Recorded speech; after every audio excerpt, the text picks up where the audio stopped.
event Amanah ini sendiri, Rais awalnya tahu dari teman.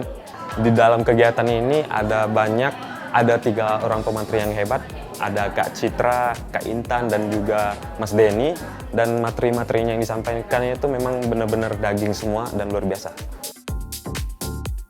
Setelah di-mentoring oleh Kak Intan, Kak Citra, dan Bang Denny, justru kami lebih kayak, oh rupanya begini, oh rupanya begini. Jadi tahu yang mana yang benar, yang mana yang salah gitu kan. Jadi kayak lebih mendapatkan ilmu baru, kayak lebih asik gitu kan.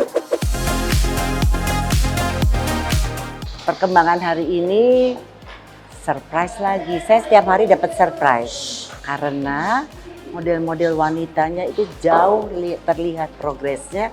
Tapi saya sangat berharap bahwa besok maupun model wanita maupun model pria itu bisa sama-sama bagus. Banyak ilmu yang kita dapat dari yang sebelumnya saya belum pernah dapat selama saya di agensi di sini. Ini banyak ilmu baru lah.